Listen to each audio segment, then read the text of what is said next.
Hey, what's going on, everybody? It's Ed. Hope you guys are doing good. It's been a little while since I did a video. I'm trying to remember the last time I did one. Probably about a year and maybe even a year in, if I'm not mistaken. A year and a couple of months, maybe. Anyway, it's been a while. Everything's going great. Still smoke free. Probably up into a year and 8 or 9 months right about now. So that's going pretty smooth. Haven't had any real big issues as of yet. Things have been going pretty smooth, as I mentioned. Um, I'm on 6 milligrams of nicotine at this point, so that's going really well. I recently cut down. It's probably like, I want to say about a month and a half ago. I cut down to 6, and it wasn't that bad. I've heard some stories on how it's a drastic jump, and I think I was combining 12 and 6 for a little bit to make 9, and that made it a little bit easier. But then after like a week of doing that, it was just more of a headache than anything else. So I just decided to just say, okay, let's just try out 6. Worst case, I go back up to 9, and it's been going pretty good. Um, I was I tried 6, and I gotta say that for me at least, we I've been using like a peppermint flavor. I find that with the menthols flavors, it kind of gives you a little bit of more of a throat hit than what you normally would get. Because as you know, once you lower the nicotine level, the throat hit is not as pronounceable, if you will.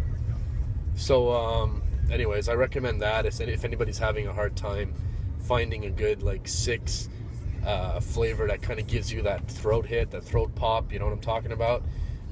Then I would really, really recommend um, using. Sorry, I'm driving at the same time. Probably not the best idea to do a video, but anyways, eyes are on the road. No big deal. I would use a peppermint if you're having a hard time, that sort of thing. Anyways, so that's it's going substantially well. A couple of, I guess, you know,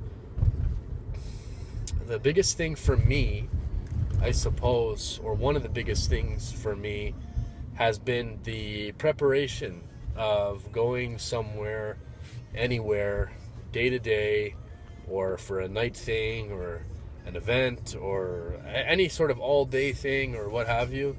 It's just like, you just got to be prepared.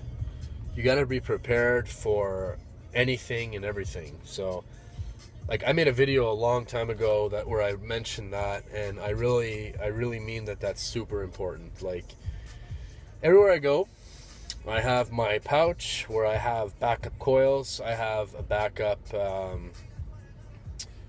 sorry, not a backup, but I have a charger. So I have a backup charger, rather. And I even have, like, in case I forget a charger, I have a charger at the place where I'm going. You know what I mean? So, like, I have one at work. I have one at my girlfriend's house. I have one at my own place. So I've always been sort of prepared for the worst, if you will. That's been huge for me, to be honest. Like, being prepared mentally and physically has been the two biggest things, because you don't want to be put yourself into a situation where all of a sudden you don't really you're not prepared for it, and then you relapse, and then you go for that cigarette, that sort of thing. So you're gonna want to get all those things in order when you want to do this whole journey.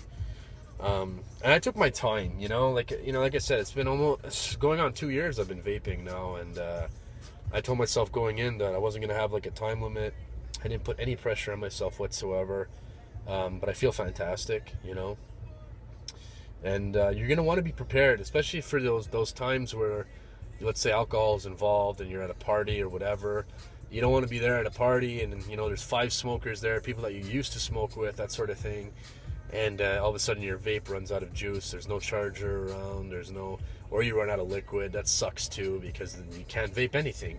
So make sure you have those things in order, guys, if you're gonna do this, because I've seen so many situations. People they would quit, and then they went out one night and they their thing wasn't charged properly, or they didn't have a coil on them, or they didn't have backup liquid.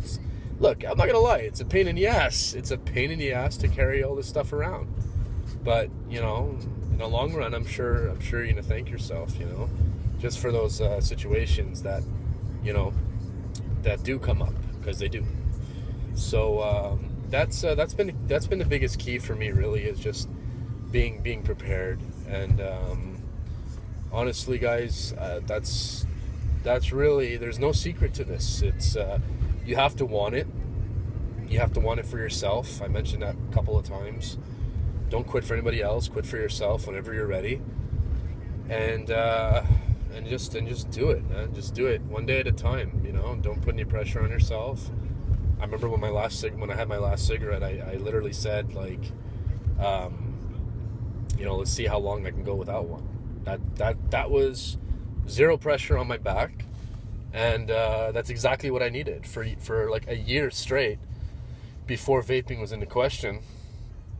Like, I was just there, and I would tell myself, oh, this is the last pack, this is the last cigarette that I'm having, and then next thing you know, after like half an hour, I'm panicking, like literally panicking, doing nothing. I'm like, shit, how am I gonna go the rest of my life without one? Oh my God, what did I do? I made a mistake. Oh, I'm gonna go buy some cigarettes, So that can happen to a lot of people. I see that, they're just like literally hanging on right away, and it's probably not the best way to go.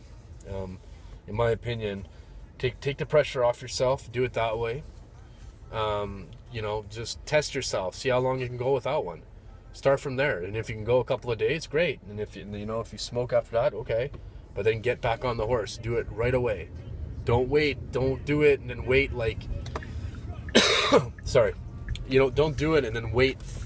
2 or 3 weeks and then try again. Like, try like right away. Like, try the next day and try to go for 3 days, 4 days, 5 days, whatever. And it doesn't exactly give you an excuse to do it, but at least that if you relapse, hey, you didn't really set any measures and guidelines, on yourself. So I think that's important. Personally, I'm just going by what worked for me. I'm not saying this is the only way to do it, but for me it worked this way. And I'm living the proof right now. It's almost been 2 years that I haven't had any cigarettes, and I'm able to be around people that smoke all the time. I've seen people that they go and they try the vape for a little bit, they're intrigued, they're interested, but then they don't really do it properly. They don't bring it with them, and then you know how it is, and then they say that they just smoke here and there, and it's not the case. Like, they're not smoking here and there. Here and there for me is like, okay, you have one every couple of months, or every couple of years or whatever. Not here and there is not every day. Every day means you're getting slowly addicted again, and it's not a game. It's not a game. The whole thing is it can hook you back real quick. I've seen some people that quit 2-3 years, like cold turkey. So cold turkey, and then they quit 2, 3, 4, 5 years, and then boom, one bad night, and then they're back to smoking. And I know somebody at work that's actually like that, and it's literally been like 2 years that she's back to being a smoker. Imagine that, like, so you've done all this work for 3 or 4 years that you quit, no matter what the method was, and then like, bang, you have one bad night, and then you're back to being a full-time smoker for 2 years straight after that. So, be careful, like, so be careful. Don't play with this, like, don't think that because you're giving yourself permission to smoke here and there that it's fine. It's not. And I mean that with other things as well. You know what I mean? Like, I mean it. Sorry, I thought I missed my turn. It's you just got to watch out for that, because if you're testing yourself, like, I knew how do I say this?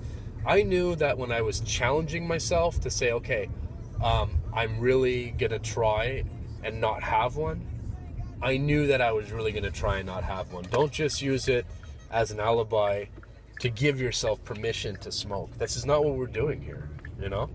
If you're watching this video, it's because you really want to quit smoking. It's not a thing that you're testing out as a fad.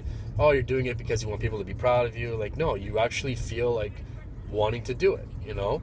So don't play with it. You know, if you have a good quit going, keep that good quit going. Don't mess with it and be like, oh, well, I'll just do it again after, no big deal. Because you never know, like, how much harder that next quit is going to be. Like, I've seen some situations, myself included, where I would quit and then it was no problem, you know, 4, 5, 6 days I was coasting. Then boom, I'd relapse, and then the next day I would try to quit again, and the withdrawals were horrible, guys. Like it was like, what the hell happened? Like, I thought the quit wasn't so bad, and every time is going to be different, I'm telling you, and you never know how long the next quit will be in, you know what I mean? Like, you might quit and then, you know, you smoke for a week and then you quit again.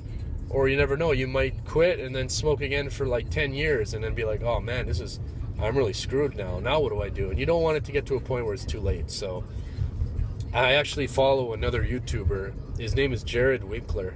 And he had some awesome videos about, I don't know, I want to say 12 or 15 videos where he was doing daily updates, kind of like what I did at the beginning.